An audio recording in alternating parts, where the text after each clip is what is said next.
जाप साहिब की पावन पौड़ी 147 तो आरंभता करके बख्शिश करते हैं।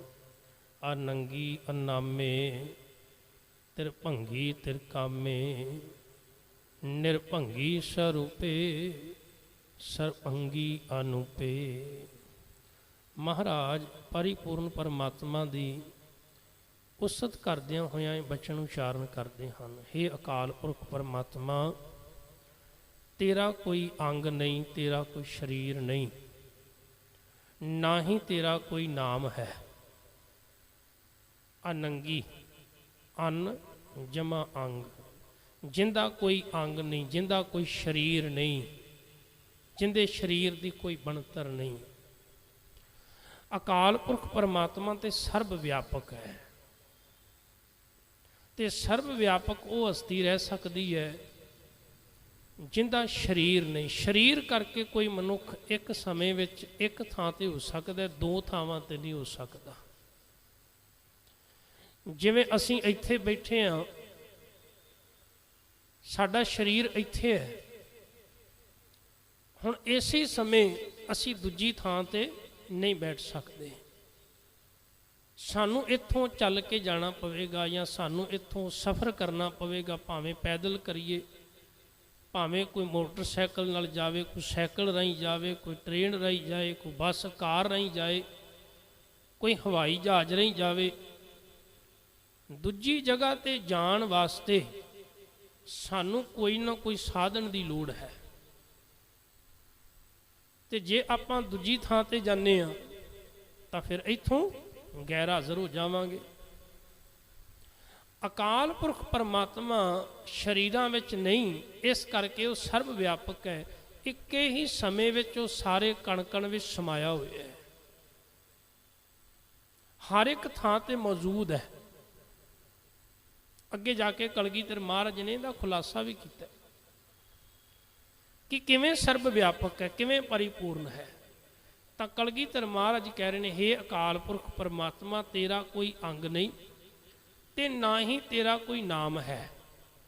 जिन्ने भी अकाल पुरख के नाम ने वो सारे कृतम नाम ने। अकाल पुरख परमात्मा दियां बख्शिशां नूं वेख के, उहदे कीते हुए कारजां नूं वेख के ते आपां उहदे नाम रखे हैं। तिरभंगी तिरकामे तिरभंगी, त्रै दा अर्थ है तीन, भंगी का अर्थ है भंग करन वाला। तिन्ने ही भवनां नूं वो नाश करन वाला है। उनदे विच इन्नी समर्था है कि उन्हों समा नहीं लगता इस कायनात नूं खत्म करन वास्ते। आप जी वेखदे ही हो, आप कई साल हो गए पहलां जापान दे विच या चाइना दे विच आपां वेखदे हां, उन्हां इलाकिਆਂ में सुनामियां आउंदियां रहिंदियां ने ते कुछ मिंटां दे विच ही वो पानी जिहड़ा शहरां दे शहरां नूं अपने विच समेट लैंदा। पता भी नहीं लगदा भी कुछ पल इत्थे जिहड़े लोग बैठे सन घरां विच वो कित्थे चले गए, या वो घर कित्थे गए, वो थां वो जगह कित्थे चली गई। कुछ मिंटां सकिंटां दे विच ही वो सारे दे सारे शहर जिहड़े हन पानी दे विच इस तरह अलोप हो जाते हैं भी जिवें इत्थे कदी कुछ हुंदा ही नहीं सी। कई बारी आपां वेखदे हां, हुण इह किवें होया? अकाल पुरख परमात्मा परमेश्वर चाहे तां केवल आ गुरु नानक पातशाह जी ने जपजी साहब की बाणी अंदर एक बड़ा प्यारा बचन किया है। सहबादे ने तू इको बोल दे नाल लखां दरिया सागर पहाड़ आदक तू बना सकदा है। तेरे वास्ते कोई वड्डी गल नहीं, कीता पसाओ एको कवाओ तिसते होए लख दरियाओ। इको बोल दे नाल लखां दरिया बन गए। हुण इत्थे एक दरिया दे पानी नूं सांभण वास्ते भी किन्ने यतन कीते जांदे ने, किन्नियां कोशिशां कीतियां जांदियां ने, पर अकाल पुरख परमात्मा एक बोल दे नाल लखां दरिया ਬਣਾ ਵੀ ਸਕਦਾ, ਜਿਹੜਾ ਬਣਾ ਸਕਦਾ ਮਿਟਾ ਵੀ ਸਕਦਾ, ਉਹਦੇ ਵਿੱਚ ਇੰਨੀ ਤਾਕਤ ਹੈ। ਤਾਂ ਕਲਗੀਧਰ ਮਹਾਰਾਜ ਕਹਿ ਰਹੇ ਨੇ ਤ੍ਰਿਭੰਗੀ ਉਹ ਤਿੰਨਾਂ ਹੀ ਭਵਨਾਂ ਦੇ ਜੀਵਾਂ ਨੂੰ ਨਾਸ਼ ਵੀ ਕਰਦਾ ਹੈ। ਤਿਰਕਾਮੇ ਪਰ ਉਹਦੀ ਨਾਲ ਇੱਕ ਹੋਰ ਵਡਿਆਈ ਹੈ ਕਿ ਉਹ ਤਿੰਨੇ ਹੀ ਭਵਨਾਂ ਦੇ ਜੀਵਾਂ ਦੀਆਂ ਕਾਮਨਾਵਾਂ ਪੂਰੀਆਂ ਵੀ ਕਰਦਾ ਹੈ। ਇੱਥੇ ਇੱਕ ਬੰਦੇ ਦੀ ਕਾਮਨਾ ਪੂਰੀ ਨਹੀਂ ਹੁੰਦੀ। ਕਈ ਵਾਰੀ ਮੈਂ ਵੇਖਿਆ ਬੱਚਿਆਂ ਦੀ ਮੰਗ ਮਾਂ ਬਾਪ ਸਾਰੀ ਜ਼ਿੰਦਗੀ ਨਹੀਂ ਪੂਰੀ ਕਰ ਸਕਦੇ। ਇੰਨੀਆਂ ਖਾਹਿਸ਼ਾਂ ਹੁੰਦੀਆਂ ਨੇ, ਸਾਨੂੰ ਆ ਵੀ ਲੈ ਦਿਓ, ਆ ਵੀ ਬਣਾ ਦਿਓ, ਆ ਵੀ ਕਰ ਦਿਓ, ਪਰ ਨਹੀਂ ਕਰ ਹੁੰਦਾ। ਕੇਵਲ ਇੱਕ ਮਨੁੱਖ ਦੀ ਮਨੋਕਾਮਨਾ ਪੂਰੀ ਕਰਨੀ ਹੋਵੇ ਨਾ, ਸਾਨੂੰ ਕੋਈ ਆਖੇ ਵੀ ਕੇਵਲ ਇੱਕ ਮਨੁੱਖ ਨੂੰ ਤੁਸੀਂ ਰਜਾ ਦਿਓ, ਸਾਰੀ ਜ਼ਿੰਦਗੀ ਲੱਗ ਜਾਵੇਗੀ, ਇੱਕ ਮਨੁੱਖ ਨੂੰ ਤੁਸੀਂ ਤ੍ਰਿਪਤ ਨਹੀਂ ਕਰ ਸਕਦੇ। ਇੱਥੇ ਤਿੰਨੇ ਭਵਨਾਂ ਦੇ ਜੀਵਾਂ ਦੀ ਗੱਲ ਹੋ ਰਹੀ ਹੈ, ਪਰ ਕਿਸੇ ਮਨੁੱਖਾਂ ਦੀ ਗੱਲ ਨਹੀਂ। ਜੀਵਾਂ ਦਾ ਅਰਥ ਹੈ ਜਿੰਨੇ ਵੀ ਜੀਵ ਜੰਤ ਹਨ, ਜਿੰਨੇ ਵੀ ਜੀਵ ਜੰਤ ਨੇ ਸੰਸਾਰ ਦੇ ਅੰਦਰ, ਦਿਸਦੇ ਤੇ ਅਣਦਿਸਦੇ। ਇੱਕ ਤਾਂ ਦਿਸ ਰਹੇ ਨੇ, ਜਿਹੜੇ ਨਹੀਂ ਦਿਸਦੇ ਜੀਵ ਉਹਨਾਂ ਨੂੰ ਵੀ ਰਿਜ਼ਕ ਦੇ ਰਿਹਾ ਅਕਾਲ ਪੁਰਖ ਪਰਮਾਤਮਾ। ਤਾਂ ਹੀ ਮੇਰੇ ਮਹਾਰਾਜ ਨੇ ਆਖਿਆ ਨਾ, ਸਭਨਾ ਜੀਆਂ ਕਾ ਇੱਕ ਦਾਤਾ। ਸਭਨਾ ਵਿੱਚ ਸਾਰੇ ਹੀ ਆ ਜਾਂਦੇ ਨੇ ਕਿ ਸਾਰੇ ਜੀਵਾਂ ਨੂੰ ਰਿਜ਼ਕ ਦੇਣ ਵਾਲਾ ਅਕਾਲ ਪੁਰਖ ਹੈ, ਸਾਰੇ ਜੀਵਾਂ ਦੀ ਮਨੋਕਾਮਨਾ ਪੂਰੀ ਕਰਨ ਵਾਲਾ ਹੈ। ਤਾਂ ਹੀ ਗੁਰੂ ਰਾਮਦਾਸ ਮਹਾਰਾਜ ਪਾਤਸ਼ਾਹ ਜੀ ਨੇ ਮਨੁੱਖ ਨੂੰ ਇੱਕ ਹਲੂਣਾ ਦਿੱਤਾ। ਮਹਾਰਾਜ ਆਖਦੇ ਨੇ, ਭਲਿਆ ਤੂੰ ਮਨੋਕਾਮਨਾ ਪੂਰੀ ਕਰਨ ਵਾਸਤੇ ਕਦੀ ਕਿਸੇ ਦੇ ਦਰ ਤੇ ਜਾਣਾ, ਕਦੀ ਕਿਸੇ ਦੇ ਦਰ ਤੇ ਜਾਣਾ, ਕਦੀ ਤੂੰ ਕਿਸੇ ਕੋਲੋਂ ਮੰਗਦਾ, ਤੂੰ ਕਦੀ ਕਿਸੇ ਕੋਲੋਂ ਕਾਮਨਾ ਕਰਦਾ ਹੈ। ਆ ਮੈਂ ਤੈਨੂੰ ਉਹਦੇ ਨਾਲ ਜੋੜ ਦੇਵਾਂ ਜਿਹੜਾ ਸਾਰੀ ਕਾਇਨਾਤ ਦੀ ਕਾਮਨਾ ਪੂਰੀ ਕਰਨ ਵਾਲਾ ਹੈ। ਇੱਛਾ ਪੂਰਕ ਸਰਬ ਸੁਖ ਦਾਤਾ ਹਰ ਜਾਕੈ ਵਸ ਹੈ ਕਾਮ ਤੇ ਨਾ। ਤੂੰ ਕਾਮ ਧੇਣ ਗਊ ਦੀ ਆਸ ਲਾ ਕੇ ਤੇ ਮਨ ਵਿੱਚ ਵਿਚਾਰ ਬਣਾ ਕੇ ਬੈਠਾ, ਸ਼ਾਇਦ ਉਹ ਖੁਸ਼ ਹੋ ਜਾਵੇ ਤੇ ਮੈਨੂੰ ਕੁਛ ਪ੍ਰਾਪਤੀ ਹੋਵੇਗੀ। ਉਹ ਭਲਿਆ ਆ ਮੈਂ ਤੈਨੂੰ ਉਹਦੇ ਨਾਲ ਜੋੜਨਾ। ਕਾਮ ਧੇੜ ਗਊ ਵੀ ਉਹਦੇ ਅਧੀਨ ਹੈ, ਉਸ ਅਕਾਲ ਪੁਰਖ ਨਾਲ ਤੈਨੂੰ ਜੋੜਨਾ। ਬੜੀ ਕਿਰਪਾ ਮਹਾਰਾਜ ਕਰ ਰਹੇ ਨੇ। ਉਹ ਜੇ ਤਿੰਨਾਂ ਭਵਨਾਂ ਨੂੰ ਨਾਸ਼ ਕਰਨ ਵਾਲਾ ਹੈ ਤੇ ਤਿੰਨਾਂ ਭਵਨਾਂ ਵਿੱਚ ਰਹਿੰਦੇ ਜੀਵਾਂ ਦੀ ਪਾਲਣਾ ਕਰਨ ਵਾਲਾ ਵੀ ਉਹੀ ਹੈ। ਬਣਾਇਆ ਉਹਨੇ, ਪਾਲਣਾ ਵੀ ਉਹੀ ਕਰ ਰਿਹਾ, ਸੰਭਾਲ ਵੀ ਉਹੀ ਕਰ ਰਿਹਾ, ਕਾਮਨਾਵਾਂ ਵੀ ਉਹੀ ਪੂਰੀਆਂ ਕਰ ਰਿਹਾ। ਨਿਰਭੰਗੀ ਸਰੂਪੇ, ਨਿਰਭੰਗੀ ਨਿਰਭੰਗ, ਜਿਹਨੂੰ ਕੋਈ ਵੀ ਨਾਸ਼ ਨਹੀਂ ਕਰ ਸਕਦਾ, ਉਹ ਨਾਸ਼ ਰਹਿਤ ਪਰਮਾਤਮਾ ਹੈ। ਨਿਰਭੰਗ, ਜਿਹਨੂੰ ਭੰਗ ਨਹੀਂ ਕੀਤਾ ਜਾ ਸਕਦਾ, ਜਿਹਦੇ ਸਰੂਪ ਨੂੰ ਮਿਟਾਇਆ ਨਹੀਂ ਜਾ ਸਕਦਾ, ਖਤਮ ਨਹੀਂ ਕੀਤਾ ਜਾ ਸਕਦਾ।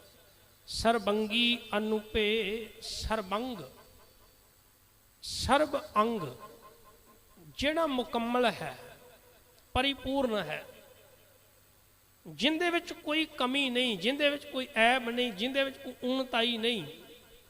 ਹੁਣ ਦੁਨੀਆ ਦੇ ਅੰਦਰ ਜਿੰਨੀਆਂ ਵੀ ਚੀਜ਼ਾਂ ਹਨ, ਯਾਦ ਰੱਖਣਾ, ਉਹਨਾਂ ਵਿੱਚ ਕੋਈ ਨਾ ਕੋਈ ਕਮੀ ਜ਼ਰੂਰ ਹੈ, ਕੋਈ ਨਾ ਕੋਈ ਉਹਨਾਂ ਵਿੱਚ ਘਾਟ ਜ਼ਰੂਰ ਹੈ, ਕੋਈ ਨਾ ਕੋਈ ਐਬ ਜ਼ਰੂਰ ਹੈ।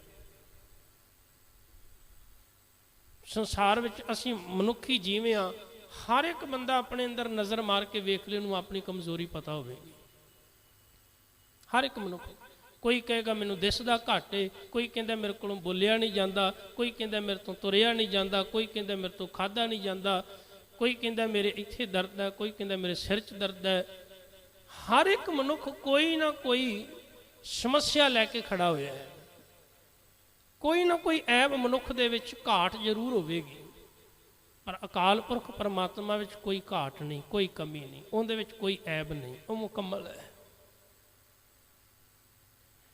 ਹੁਣ ਇਸ ਸੰਸਾਰ ਦੇ ਅੰਦਰ ਹਰ ਇੱਕ ਮਨੁੱਖ ਦੇ ਅੰਦਰ ਕੋਈ ਨਾ ਕੋਈ ਗੁਣ ਹੁੰਦਾ ਹੈ ਤੇ ਨਾਲ ਹੀ ਕੋਈ ਨਾ ਕੋਈ ਅਵਗੁਣ ਵੀ ਜ਼ਰੂਰ ਹੁੰਦਾ ਹੈ। ਵੈਸੇ ਮਹਾਰਾਜ ਨੇ ਤਾਂ ਇੱਥੋਂ ਤੱਕ ਆਖਿਆ, ਗੁਣ ਘੱਟ ਨੇ, ਅਵਗੁਣ ਜ਼ਿਆਦਾ ਨੇ, ਚੰਗਿਆਈਆਂ ਘੱਟ, ਬੁਰਾਈਆਂ ਜ਼ਿਆਦਾ ਨੇ।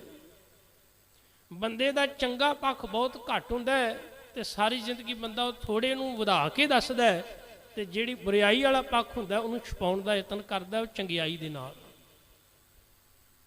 बहुते धर्मी बंदे इस करके धर्म का पहरावा पा लेंदे ने ताकि जिहड़ा बुरा कर्म है उहनूं छुपाया जा सके। जिहड़े बहुत सारे वड्डे वड्डे राजनीतिक बंदे ने उन्हां नूं कदी वेखिओ जदों वो धार्मिक स्थानां ते जांदे ने ते या बहुत सारे वो मनुख ने जिहड़े लखां ते करोड़ां दा दान करके ते वो ये अपने आप को समझाउणा चाहुंदे ने भी असीं हुण पवित्र हो गए हैं, पर उनके पिछे उन्हां दा मकसद की है। वड्डे वड्डे लीडर जिहड़े हन जिथे आप नशे वेचदे हन पर दूजे पासे नशा छड़ाऊ केंद्र भी बनाए हुए हैं। एक पासे वो लोगों के घर भी उजाड़ते हैं, पुत्र मारते ने, धीआं खत्म करते हैं, दूजे पासे वृद्ध आश्रम भी बनाए हुए हैं, अनाथ आश्रम भी बनाए हुए हैं। वो काहदे वास्ते? विखाउण वास्ते। कुछ को स्कूल बना दिते, कुछ को लोगों को घर बना के दे दिते, ते ये नाल कहता भी साडे नेते राजनीतिक बंदे बड़े समाज सेवी ने। इहदा भाव ये हुंदा है भी कुछ को धर्म दीआं गल्लां अगे रख के ते जिन्ने अधर्म कीते हुंदे ने, जिन्ने गुनाह कीते हुंदे ने, उन्हां ते पर्दा पाउणा। हुण हर बंदे अंदर कोई ना कोई ऐप है, कोई ना कोई तकलीफ है, तो हर बंदे अंदर कोई ना कोई गुण है। परमात्मा में सिर्फ गुण ही गुण हैं, उनदे विच कोई अवगुण नहीं। सब गुण तेरे मैं ना ही कोई, सारे गुण तेरे हैं, मेरे विच कोई गुण नहीं। हे अकाल पुरख तू अथा गुणा दा सागर है ते मैं अथा अवगुणा दा सागर है। ये समझ आ जाए। धन कलगीधर महाराज कह रहे ने सरबंगी अनूपे, तेरी उपमा नहीं की जा सकती, तू मुकम्मल है। ना पुत्र है, ना पुत्र है, ना छत्र है, ना मित्र है। हे अकाल पुरख ना तेरा कोई पुत्र है ते ना तेरा कोई पोतरा है। जिवें संसार के जीवां अंदर मेर तेर चलती है ना, आ मेरा पुत्र है, आ मेरा पोतरा है। अकाल पुरख परमात्मा के सारे जीव ही पुत्र हैं, सारे जीव ही उनके पोतरे हैं। उनका कोई एक पुत्र नहीं ते ना ही उनका कोई एक पोतरा है। सारे जीवां विच उनका वास है, इस करके सारे जीव उनके पुत्र ने। ना पुत्र है, ना पुत्र है, ना छत्र है, ना मित्र है। ना कोई शत्रु ते ना उनका कोई मित्र है।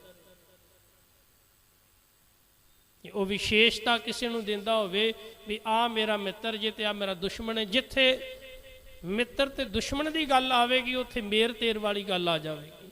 रब मित्रां दे अंदर भी है ते रब वैरियां दे अंदर भी है। वो चंगियां विच भी वास कर रहा ते माड़ियां विच भी उनका वास है। ना तात है, ना मत है, ना जात है, ना पत है। भाई ना उनका कोई बाप है ते ना उनकी कोई माँ है। क्यों? उनका जन्म ही नहीं हुंदा। जिवें संसार के जीवां का जन्म हुंदा है, जैसे मात पिता बिन बाल ना होई, माँ अते बाप के संयोग नाल बालक बच्चे का जन्म हुंदा है। पर अकाल पुरख परमात्मा ते सह भांगे वो अजूनी है, जूना तो रहत है, उन्होंने किसी ने जन्म नहीं दिता। इस करके वो तो सारियां दी माँ बाप है परमेश्वर, सारियां दी माँ भी ते सारियां दा पिता भी अकाल पुरख है। एक पिता एक सके हम बारक, या महाराज ने कहा हरजी माता हरजी पिता। पर गुरु प्यार वालियो अकाल पुरख परमात्मा का ना को माँ है ते ना को बाप है, ना उनकी कोई जात है ते ना उनकी कोई कुल है। जिवें आपां कह दिंदे फलाना फलानी जात है ते फलानी कुल दा है। वो भाई वो तो सारे जीवां विच वसदा, उन्होंने भावें किसी जात का कह ले, वो सारे जीवां विच वसदा, उन्होंने किसी भी कुल का कह ले, सबना विच उनदा वास है। निरशाकं शरीक है, अमितो अमीक है। निरशाक उनका कोई साक नहीं, संबंधी नहीं, सारे ही उनके संबंधी ने। उनका कोई विशेष संबंधी नहीं, सारे जीव ही उनके संबंधी ने ते उनका कोई शरीक नहीं। क्योंकि वो सारियां दा भला करता है, वो सारियां दा चंगा करता है, कदी किसी दा माड़ा नहीं करता। वो गल वखरी असीं शब्द वरतते हैं भी इन्हें माड़ा किया। बंदे दी मन की एक शैतानी है, जदों इहदे तो चंगा होवेगा तो क्रैडिट अपने आप नूं देगा भी मैं कीता, ते जदों हो जाए किते माड़ा फिर इन्हें कहना भी फलाने करके माड़ा होया है। जे किसी फलाने बंदे करके नहीं होया तो इन्हें कहना रब करके, रब ने माड़ा कर दिता। वो भलिया काम तू माड़े करे ते दोष तू रब ते लावें भी रब माड़ा करदा है। रब कदी माड़ा नहीं करता। तू पहला नज़र मार के वेख, किसी अदीब ने बड़ा प्यारा लिखिया सी, जब लगना थी अपने गुनाहों की खबर तो दुनिया में देखते थे ऐबो हुनर, जब अपने ही गुनाहों पे पड़ी नज़र तो दुनिया में कोई भी बुरा ना रहा। अपने अंदर तो झाती मारनी सिख, आप अपने अंदर वेखना नहीं, अपने आप को तलाशना नहीं, अपने आप को कभी वेख्या नहीं। तू कहना फलाने ने तेनों माड़ा किया, कई बार मतलब मैंने तो उन्हें बड़ा दुखी किया, मैं तो उनके करके बड़ा दुखी हाँ। तो दुखी क्यों भाई? जरूर कोई ना कोई ऐसा काम किया होगा जिहड़ा अज दुख बन के तेरे अगे खड़ा है, जरूर कोई इहो जिहा काम किया होगा। सो महाराज कह रहे ने भलिया अकाल पुरख परमात्मा का कोई शरीक नहीं ते ना ही कोई उनका साक संबंधी है। अमितो अमीक है, अमित कहते हैं जिन्होंने मिणिया नहीं जा सकता, मापिया नहीं जा सकता। रब इन्ना विशाल है, इन्ना महान है, उन्होंने माप नहीं सकता। अज दुनिया के चप्पे चप्पे बंदे ने मापिया होया, इन्ना क्षेत्रफल भारत देश का, इन्ना पाकिस्तान का, कोई कहता इन्ना बंगलादेश का, कोई कहता इन्ना चाइना का, पर परमात्मा के क्षेत्रफल को कोई नहीं जे माप सकता। वो खंडा ब्रह्मंडा में वसिया होया है, उनकी मिणती नहीं की जा सकती।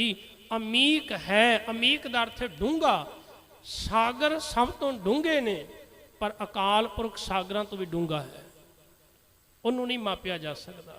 सदैवं प्रभा है, सदैवं का अर्थ सदा, प्रभा का अर्थ चानण, वो चानण प्रकाश का स्वरूप है तो सदा ही रहने वाला है।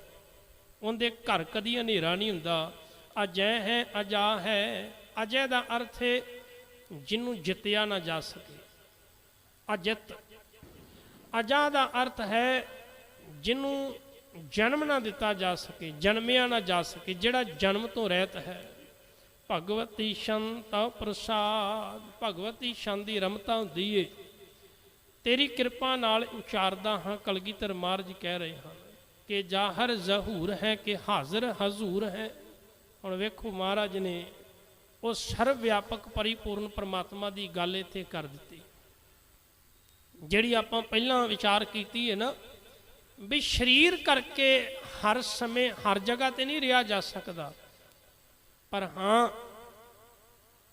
अकाल पुरख शरीरां तो रहत है, इस करके वह सर्व व्यापक हर थां ते मौजूद है। इनू कलगीधर महाराज कह रहे हैं कि जाहर जहूर है। जहूर का अर्थ है भी अकाल पुरख परमात्मा प्रकाश स्वरूप है। जाहर का अर्थ है प्रतख, जहूर का अर्थ है प्रकाश, वो प्रकाश स्वरूप है। इस करके सारियां थावां, जिवें सूरज एक है पर सारी कायनात नूं चानण दे रहा है, अकाल पुरख भी इसे तरह है, चानण रूप विच मानो सारी कायनात विच वसिया कि जाहर जहूर है। इस करके वो सारियां दे नेड़े है, वो किसी तो दूर नहीं है। हमेशुल सलाम है, हमेशुल का अर्थ है हमेशा, सलाम का अर्थ है सलामत रहने वाला। वो हमेशा सलामत ठीक रहने वाला है, वो कदी दुखी ना होवे, कदी तंग ना होवे, कदी बीमार ना होवे ते ना कदी रोगी होवे। वो सही सलामत है, जिस तरह का पहले दिन सी वो जो अज है तो हमेशा इस तरह ही रहेगा। समस्तुल कलाम है, समस्तुल का अर्थ है सारे, कलाम का अर्थ है बोली। जिन्ने भी संसार अंदर जीव हैं सारियां दी बोली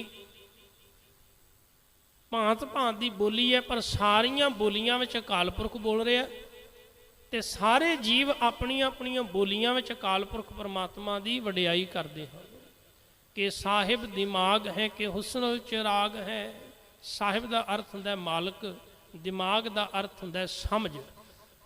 ਉਹ ਸਾਰਿਆਂ ਤੋਂ ਵੱਡੀ ਸਮਝ ਵਾਲਾ ਹੈ। ਉਹਦੇ ਵਰਗੀ ਸਮਝ, ਉਹਦੇ ਵਰਗਾ ਦਿਮਾਗ ਦੁਨੀਆ ਵਿੱਚ ਕਿਸੇ ਕੋਲ ਨਹੀਂ ਹੈ। ਅੱਜ ਜਿੰਨੇ ਵੱਡੇ ਵੱਡੇ ਵਿਗਿਆਨੀ ਹਨ, ਜਿੰਨੇ ਸਮਝ ਸੋਚ ਵਾਲੇ ਹਨ, ਉਹ ਸਾਰੇ ਦੇ ਸਾਰੇ ਅਕਾਲ ਪੁਰਖ ਪਰਮਾਤਮਾ ਪਰਮੇਸ਼ਰ ਤੋਂ ਹੀ ਸਮਝ ਤੇ ਸੂਝ-ਬੂਝ ਮੰਗਦੇ ਹਨ, ਕਿਉਂਕਿ ਸਾਰਿਆਂ ਨੂੰ ਸਮਝ ਤੇ ਅਕਲ ਬੁੱਧੀ ਦੇਣ ਵਾਲਾ ਅਕਾਲ ਪੁਰਖ ਹੈ। ਕਿੰਨੀ ਵੱਡੀ ਸਮਝ ਦਾ ਮਾਲਕ ਹੈ ਕਿ ਬੰਦੇ ਦੇ ਸਰੀਰ ਦੇ ਅੰਦਰ 5 ਤੱਤ ਉਹਨੇ ਟਿਕਾਏ ਹਨ, ਤੇ ਇਹ 5 ਤੱਤ ਹੀ ਵਿਰੋਧਾਭਾਸ। ਜਿੱਥੇ ਅੱਗ ਹੈ ਉੱਥੇ ਪਾਣੀ ਨਹੀਂ, ਜਿੱਥੇ ਪਾਣੀ ਉੱਥੇ ਅੱਗ ਨਹੀਂ, ਪਰ ਇੱਕੋ ਹੀ ਸਰੀਰ ਵਿੱਚ ਅੱਗ ਵੀ ਹੈ, ਪਾਣੀ ਵੀ ਹੈ, ਹਵਾ ਵੀ ਹੈ, ਧਰਤੀ ਦਾ ਇੱਕ ਅੰਸ਼ ਵੀ ਹੈ, ਆਕਾਸ਼ ਦਾ ਇੱਕ ਅੰਸ਼ ਵੀ ਹੈ। 5 ਤੱਤ ਇਕੱਠੇ ਰੱਖੇ ਹੋਏ ਨੇ। ਕਿੰਨੀ ਸਮਝ ਦਾ ਮਾਲਕ ਹੈ। ਸਾਡਾ ਦਿਮਾਗ ਜਿਹਦੇ ਵਿੱਚ ਅਰਬਾਂ ਹੀ ਖਿਆਲਾਤ ਰੋਜ਼ ਆਉਂਦੇ ਨੇ, ਵਿਚਾਰਾਂ ਆਉਂਦੀਆਂ ਹਨ, ਉਹ ਇਸ ਦਿਮਾਗ ਨੂੰ ਬਣਾਉਣ ਵਾਲਾ ਕੇਵਲ ਇੱਕ ਬੰਦੇ ਦੇ ਦਿਮਾਗ ਨੂੰ ਨਹੀਂ ਬਣਾਇਆ, ਬਲਕਿ ਸਾਰੀ ਕਾਇਨਾਤ ਵਿੱਚ ਜਿੰਨੇ ਜੀਵ ਹਨ ਉਹਨਾਂ ਦੇ ਦਿਮਾਗ ਨੂੰ ਬਣਾ ਕੇ ਉਹਨਾਂ ਵਿੱਚ ਸਮਝ ਪਾਉਣ ਵਾਲਾ ਅਕਾਲ ਪੁਰਖ ਹੈ। ਕਿੰਨੀ ਵੱਡੀ ਸਮਝ ਦਾ ਮਾਲਕ ਹੈ ਕਿ ਹੁਸਨਲ ਚਿਰਾਗ ਹੈ। ਹੁਸਨਲ ਦਾ ਅਰਥ ਹੁੰਦਾ ਸੁੰਦਰ, ਸੁੰਦਰਤਾ। ਚਿਰਾਗ ਦਾ ਅਰਥ ਦੀਵਾ। ਅਕਾਲ ਪੁਰਖ ਸੁੰਦਰਤਾ ਦਾ ਚਿਰਾਗ ਹੈ, ਭਾਵ ਉਹ ਸੁੰਦਰਤਾ ਦਾ ਪ੍ਰਕਾਸ਼ ਹੈ। ਸਾਰੀ ਕਾਇਨਾਤ ਨੂੰ ਖੂਬਸੂਰਤੀ ਵੰਡਣ ਵਾਲਾ ਹੈ। ਕਿ ਕਾਮਲ ਕਰੀਮ ਹੈ। ਕਾਮਲ ਦਾ ਅਰਥ ਹੁੰਦਾ ਵੱਡਾ, ਕਰੀਮ ਦਾ ਅਰਥ ਹੁੰਦਾ ਬਖਸ਼ਿੰਦ। ਉਹ ਸਾਰਿਆਂ ਤੋਂ ਵੱਡਾ ਬਖਸ਼ਿੰਦ ਹੈ। ਵੱਡੇ ਤੋਂ ਵੱਡੇ ਪਾਪੀ ਤੇ ਗੁਨਾਹ ਕਰਨ ਵਾਲੇ ਮਨੁੱਖ ਵੀ ਉਹਦੇ ਦਰ ਤੇ ਬਖਸ਼ੇ ਜਾਂਦੇ ਨੇ।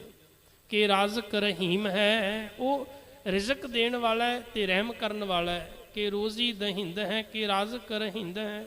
ਸਾਰਿਆਂ ਨੂੰ ਰੋਜ਼ੀ ਦਿੰਦਾ ਤੇ ਸਾਰਿਆਂ ਦਾ ਰਿਜ਼ਕ ਦਾਤਾ ਹੈ, ਤੇ ਸਾਰਿਆਂ ਨੂੰ ਬੰਧਨਾਂ ਤੋਂ ਛਡਾਉਣ ਵਾਲਾ, ਮੁਕਤੀ ਦੇਣ ਵਾਲਾ ਹੈ। ਕਰੀਮੁਲ ਕਮਾਲ ਹੈ। ਕਿ ਹੁਸਨਲ ਜਮਾਲ ਹੈ। ਉਹ ਬਖਸ਼ਿਸ਼ ਕਰਨ ਵਾਲਾ ਹੈ, ਕਿਰਪਾਲੂ ਹੈ ਅਤੇ ਪੂਰਨ ਹੈ, ਅਤੇ ਵੱਡੀ ਸੁੰਦਰਤਾ ਦਾ ਮਾਲਕ ਹੈ। ਉਹ ਸਾਰਿਆਂ ਨੂੰ ਖੂਬਸੂਰਤੀ ਵੰਡਣ ਵਾਲਾ ਹੈ। ਗਨੀਮੁਲ ਖਿਰਾਜ਼ ਹੈ। ਗਨੀਮੁਲ ਦਾ ਅਰਥ ਹੈ ਦੁਸ਼ਮਣ, ਵੈਰੀ। ਉਹ ਇੰਨਾ ਸਮਰੱਥ ਹੈ ਕਿ ਦੁਸ਼ਮਣਾਂ ਨੂੰ ਵੀ ਟੈਕਸ ਲਾ ਦਿੰਦਾ ਹੈ। ਵੱਡੇ ਵੱਡੇ ਕਹਿੰਦੇ ਕਹਾਂਦੇ ਲੋਕ ਜਿਹੜੇ ਹਨ ਉਹਨਾਂ ਨੂੰ ਵੀ ਅਕਾਲ ਪੁਰਖ ਪਰਮਾਤਮਾ ਖਿਰਾਜ਼ ਭਾਵ ਟੈਕਸ ਲਾ ਦਿੰਦਾ ਹੈ। ਗਰੀਬੂ ਨਿਵਾਜ਼ ਹੈ। ਤੇ ਗਰੀਬਾਂ ਨੂੰ ਨਿਵਾਜਦਾ ਹੈ, ਇਸ ਕਰਕੇ ਉਹਨੂੰ ਗਰੀਬ ਨਵਾਜ਼ ਵੀ ਕਹਿੰਦੇ ਹਾਂ। ਹਰੀਫੁਲ ਸ਼ਿਕਨ ਹੈ। ਉਹ ਵੈਰੀਆਂ ਨੂੰ ਸ਼ਿਕਨ ਭਾਵ ਤੋੜਨ ਵਾਲਾ, ਨਾਸ਼ ਕਰਨ ਵਾਲਾ ਹੈ। ਹਿਰਾਸੁਲ ਫਿਕਨ ਹੈ। ਉਹ ਇਸ ਸੰਸਾਰ ਦੇ ਅੰਦਰ ਅਕਾਲ ਪੁਰਖ ਪਰਮਾਤਮਾ ਡਰ ਨੂੰ ਦੂਰ ਕਰਨ ਵਾਲਾ ਹੈ। ਜਿਤਨੇ ਵੀ ਜੀਵ ਹਨ ਅਗਰ ਉਸ ਨਿਰਭਉ ਪਰਮਾਤਮਾ ਨਾਲ ਜੁੜ ਜਾਣ ਤੇ ਉਹਨਾਂ ਅੰਦਰੋਂ ਡਰ ਜਿਹੜਾ ਮਿਟ ਜਾਵੇਗਾ। ਅਖੀਰ ਮਹਾਰਾਜ ਬਖਸ਼ਿਸ਼ ਕਰਦੇ ਨੇ। ਕਲੰਕੰ ਪਰਨਾਸ ਹੈ। ਸਮਸਤੂ ਨਿਵਾਸ ਹੈ। ਉਹ ਆਪਣੇ ਬੰਦਿਆਂ ਦੇ ਕਲੰਕ ਐਬ ਨੂੰ ਦੂਰ ਕਰਨ ਵਾਲਾ ਹੈ। ਜਿੰਨੇ ਵੀ ਪਾਪ ਐਬ ਮਨੁੱਖ ਕਰਦਾ ਉਹਨਾਂ ਸਾਰਿਆਂ ਨੂੰ ਨਾਸ਼ ਕਰਨ ਦੀ ਸਮਰੱਥਾ ਰੱਖਦਾ ਹੈ। ਸਮਸਤੂ ਨਿਵਾਸ ਹੈ। ਸਾਰਿਆਂ ਵਿੱਚ ਉਹਦਾ ਵਾਸਾ ਹੈ ਭਾਈ। ਕੋਈ ਜੀਵ ਐਸਾ ਨਹੀਂ ਜਿਹੜਾ ਉਹਦੇ ਤੋਂ ਰਹਿਤ ਹੋਵੇ। ਅਗੰਜ਼ੁਲ ਗਨੀਮ ਹੈ। ਰਜ਼ਾਇਕ ਰਹੀਮ ਹੈ। ਉਹ ਅਕਾਲ ਪੁਰਖ ਪਰਮਾਤਮਾ ਨੂੰ ਕੋਈ ਜਿੱਤ ਨਹੀਂ ਸਕਦਾ। ਵੱਡੇ ਤੋਂ ਵੱਡਾ ਵੈਰੀ ਹੋਵੇ ਉਹ ਵੀ ਅਕਾਲ ਪੁਰਖ ਪਰਮਾਤਮਾ ਅੱਗੇ ਝੁਕ ਜਾਂਦਾ ਹੈ। ਉਹ ਸਾਰਿਆਂ ਨੂੰ ਰਿਜ਼ਕ ਦੇਣ ਵਾਲਾ ਹੈ ਤੇ ਰਹਿਮ ਕਰਨ ਵਾਲਾ ਹੈ। ਸਮਸਤੁਲ ਜ਼ੁਬਾਂ ਹੈ। ਕਿ ਸਾਹਿਬ ਕੀ ਰਾਹ ਹੈ। ਉਹ ਸਾਰਿਆਂ ਦੀ ਬੋਲੀ, ਹਰ ਇੱਕ ਜੀਵ ਦੇ ਅੰਦਰ ਅਕਾਲ ਪੁਰਖ ਬੋਲ ਰਿਹਾ ਹੈ ਅਤੇ ਉਹ ਵੱਡੇ ਪ੍ਰਤਾਪ ਦਾ ਮਾਲਕ ਹੈ। ਕਿ ਨਰਕੰ ਪਰਨਾਸ ਹੈ। ਬਹਿਸਤੂ ਨਿਵਾਸ ਹੈ। ਉਹ ਭਾਈ ਨਰਕਾਂ ਨੂੰ ਨਾਸ਼ ਕਰਨ ਵਾਲਾ ਹੈ। ਨਰਕ ਦਾ ਅਰਥ ਇੱਥੇ ਦੁੱਖ, ਦੁੱਖਾਂ ਨੂੰ ਨਾਸ਼ ਕਰਨ ਵਾਲਾ ਹੈ, ਕਿਉਂਕਿ ਉਹਦਾ ਵਾਸ ਬਹਿਸ਼ਤ ਵਿੱਚ ਹੈ। ਬਹਿਸ਼ਤ ਇਸਲਾਮਿਕ ਧਰਮ ਦਾ ਸ਼ਬਦ ਹੈ ਜਿਹਦਾ ਅਰਥ ਹੁੰਦਾ ਸਵਰਗ। ਅਕਾਲ ਪੁਰਖ ਪਰਮਾਤਮਾ ਸੁੱਖਾਂ ਦਾ ਸੋਮਾ ਹੈ। ਉਹਦਾ ਵਾਸਾ ਹੀ ਸੁੱਖਾਂ ਵਿੱਚ ਹੈ। ਇਸ ਕਰਕੇ ਵੱਡੇ ਤੋਂ ਵੱਡਾ ਦੁਖੀ ਬੰਦਾ ਉਹਦੇ ਦਰ ਤੇ ਆਉਂਦਾ ਹੈ ਤੇ ਉਹਨੂੰ ਸੁੱਖ ਦੇ ਕੇ ਤੋਰਦਾ ਹੈ, ਕਿਉਂਕਿ ਉਹਦੇ ਘਰ ਵਿੱਚ ਸੁੱਖ ਹੈ, ਦੁੱਖ ਨਹੀਂ। ਦੁੱਖਾਂ ਨੂੰ ਤੇ ਨਾਸ਼ ਕਰਦਾ ਹੈ। ਸੋ ਧੰਨ ਕਲਗੀਧਰ ਮਹਾਰਾਜ ਪਾਤਸ਼ਾਹ ਜੀ ਨੇ ਇਹਨਾਂ ਪਾਵਨ ਬਚਨਾਂ ਅੰਦਰ ਬਖਸ਼ਿਸ਼ ਰਹਿਮਤ ਕੀਤੀ, ਸਾਨੂੰ ਸਮਝਾਇਆ ਹੈ ਕਿ ਉਸ ਪਰਿਪੂਰਨ ਪਰਮਾਤਮਾ ਨਾਲ ਜੁੜਨਾ ਕਰ ਭਾਈ। ਉਹਦੇ ਨਾਲ ਜੁੜਿਆ ਹੀ ਤੇਰਾ ਜੀਵਨ ਜਿਹੜਾ ਸਫਲਾ ਹੋਵੇਗਾ। ਤੇ ਉਹਦੇ ਗੁਣ ਗਾਇਆ ਹੀ ਤੂੰ ਉਸ ਪਰਮਾਤਮਾ ਪਰਮੇਸ਼ਰ ਪ੍ਰਭੂ ਦੇ ਨਾਲ ਜੁੜ ਕੇ ਤੇ ਉਹਦਾ ਰੂਪ ਹੋ ਸਕਦਾ ਹੈ। ਮਹਾਰਾਜ ਕਿਰਪਾ ਕਰਨ, ਸਭਨਾਂ ਦੀ ਹਾਜ਼ਰੀ ਪ੍ਰਵਾਨ ਹੋਵੇ। ਹੋਈਆਂ ਭੁੱਲਾਂ ਚੁੱਕਾਂ ਦੀ ਖਿਮਾ। ਵਾਹਿਗੁਰੂ ਜੀ ਕਾ ਖਾਲਸਾ, ਵਾਹਿਗੁਰੂ ਜੀ ਕੀ ਫਤਿਹ।